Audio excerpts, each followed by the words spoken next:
फडणवीस को कब तक समर्थन? शिंदे के ऐलान से सरकार में मचा घमासान। अजीत पवार पहले से ही दिख रहे हैं नाराज।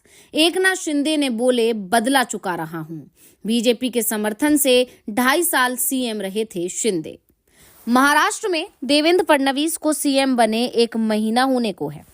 फडणवीस के सीएम बनने के पीछे अगर किसी का हाथ माना जाता है तो वो है एकनाथ शिंदे, क्योंकि जब महाराष्ट्र में विधानसभा चुनाव हुए थे तो उस समय एकनाथ शिंदे ही राज्य के सीएम थे। उनके चेहरे पर ही महायुति चुनावी मैदान में उतरा था, क्योंकि महाराष्ट्र में बीजेपी के नेता ही ये दावा करते हैं कि अगर देवेंद्र फडणवीस को सीएम उम्मीदवार घोषित कर दिया जाता तो महायुति गठबंधन के लिए बहुमत हासिल करना ही मुश्किल हो जाता, क्योंकि फिर मराठा समुदाय, जिसकी आबादी राज्य में 30% तक है, उसका वोट बीजेपी को मिलना मुश्किल हो जाता। और अब देवेंद्र फडणवीस को कब तक सीएम पद पर रहना है, यानी शिवसेना कब तक फडणवीस का समर्थन करेगी, इसे लेकर एकनाथ शिंदे ने एक बड़ा खुलासा किया है। तो क्या कुछ कहा है शिंदे ने? आज हम अपनी इस स्पेशल रिपोर्ट में इसी सवाल पर करेंगे चर्चा, तो इस वीडियो को आखिर तक जरूर देखें। महाराष्ट्र में महायुति को मिली जीत के पीछे बीजेपी के नेता भले ही दावा करते हों कि ये जीत नरेंद्र मोदी के नाम पर मिली है, जबकि हकीकत में जीत नरेंद्र मोदी के नाम पर नहीं बल्कि एकनाथ शिंदे के नाम पर मिली थी। क्योंकि पिछले साल महाराष्ट्र में 2 बड़े चुनाव हुए, पहला लोकसभा का और दूसरा विधानसभा का। लोकसभा चुनाव पूरी तरह से नरेंद्र मोदी के नाम पर लड़ा गया है।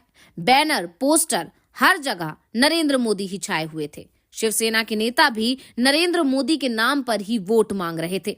लेकिन जब चुनाव परिणाम सामने आए तो बीजेपी के गठबंधन को जबरदस्त हार का सामना करना पड़ा।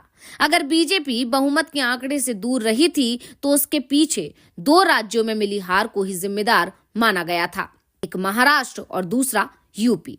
इन दोनों ही राज्यों में बीजेपी की सीटों की संख्या 41 तक कम हो गई थी। अगर बात गठबंधन की करें तो ये संख्या 50 से ज्यादा हो जाती है। यानी जब महाराष्ट्र में बीजेपी ने नरेंद्र मोदी के नाम और उनके चेहरे पर चुनाव लड़ा तो उसे करारी हार का सामना करना पड़ा। और महाविकास अघाड़ी गठबंधन का प्रदर्शन जबरदस्त रहा।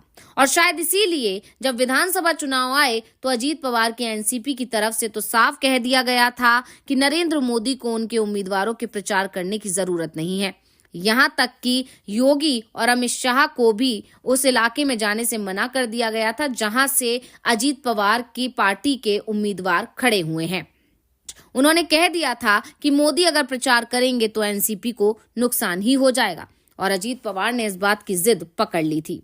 सबसे बड़ी बात तो ये थी कि अजीत पवार की पार्टी उन सीटों पर चुनाव लड़ रही थी जहां बीजेपी के लिए जीत बेहद मुश्किल थी।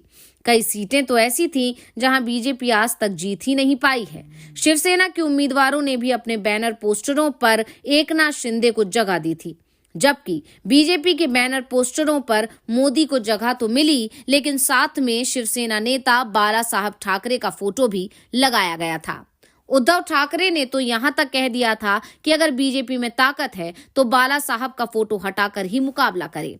लेकिन बीजेपी को एहसास हो रहा था कि उसके लिए महाराष्ट्र में चुनाव जीतना आसान नहीं है, और इसलिए एकनाथ शिंदे का चेहरा आगे रखा गया।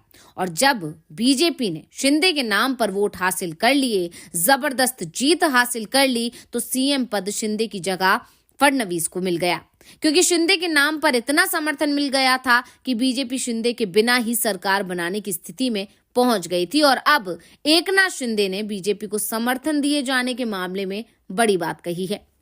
एकनाथ शिंदे ने कहा है कि बीजेपी के समर्थन में से मैं सीएम बना था। मैं 2.5 साल तक सीएम रहा। इस दौरान बीजेपी की तरफ से पूरी मदद मिली और अब मैं उस समर्थन की कीमत अदा कर रहा हूं।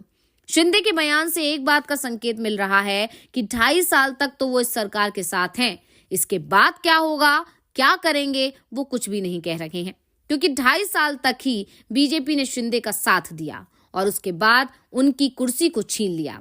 ऐसे में 2.5 साल तक फडणवीस का वो समर्थन करेंगे। वैसे महाराष्ट्र सरकार में टकराव तो पहले दिन से ही शुरू हो चुका है। पहले मंत्रियों की संख्या को लेकर टकराव चला, फिर मंत्रालयों को लेकर, और अब पालक मंत्री को लेकर टकराव चल रहा है। इस बीच राज्य में निकाय चुनाव की भी तैयारियां शुरू हो गई हैं। देवेंद्र फडणवीस साफ कर चुके हैं कि मार्च में निकाय चुनाव कराए जाएंगे, जिसमें बीएमसी का चुनाव भी शामिल है। और इस बार बीएमसी चुनाव बेहद महत्वपूर्ण होने वाले हैं, क्योंकि संकेत मिल रहे हैं कि बीएमसी में इस बार सभी दल अलग अलग लड़ने की तैयारी में हैं। महायुति गठबंधन में बीजेपी, शिवसेना शिंदे गुट और एनसीपी का अजीत गुट अलग अलग लड़ेगा, तो दूसरी तरफ उद्धव ठाकरे की शिवसेना, कांग्रेस और शरद पवार की एनसीपी भी अलग अलग लड़ने की ही तैयारी कर रही है। यानी बीएमसी में इस बार बहुकोणीय मुकाबला होगा और इसमें हर दल को अपनी ताकत का एहसास हो जाएगा। दरअसल ये भी कहा जा रहा है कि बीजेपी निकाय चुनाव के सहारे अपनी ताकत बढ़ाने की कोशिश कर रही है, साथ ही उसके टारगेट पर शिवसेना को कमजोर करने की रणनीति भी दिख रही है। और शायद इसी के चलते एकनाथ शिंदे ने संकेत दे दिया है कि समर्थन सिर्फ 2.5 साल तक के लिए है। इसके बाद शिवसेना समर्थन पर विचार कर सकती है। इससे पहले जब मंत्रिमंडल का विस्तार किया गया था, तो उस समय अजीत पवार ने कहा था कि जो मंत्री बनाए गए हैं 2.5 साल बाद इन सभी के कामों की समीक्षा की जाएगी और इसमें से अधिकांश मंत्रियों को बदल दिया जाएगा।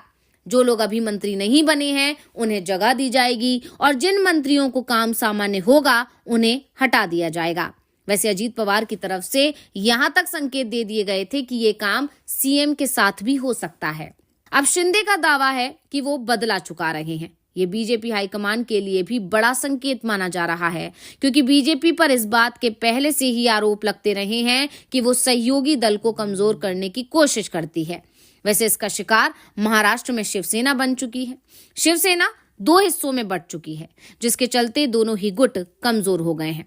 अब ना तो उद्धव ठाकरे के पास ज्यादा विकल्प बचे हैं और ना ही एकनाथ शिंदे के पास विकल्प बचे हैं।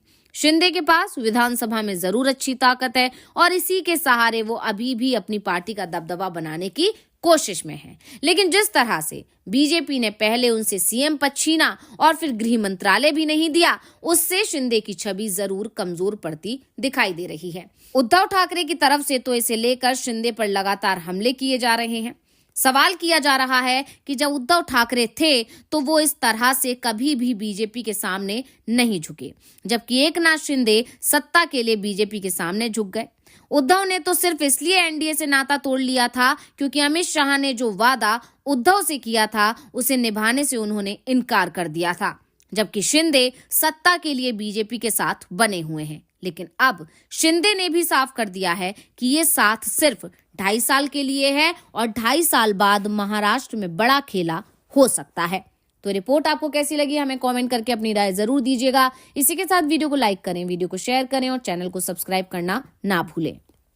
तो आपको हमारा ये वीडियो कैसा लगा हमें कमेंट करके अपनी राय जरूर दीजिएगा। अगर आप ये वीडियो फेसबुक पर देख रहे हैं तो हमारे पेज को लाइक करें और अगर आप ये वीडियो यूट्यूब पर देख रहे हैं तो हमारे चैनल को सब्सक्राइब करना ना भूलें और देखते रहिए द धाकड़ न्यूज और बेल आइकन दबाना ना भूलें।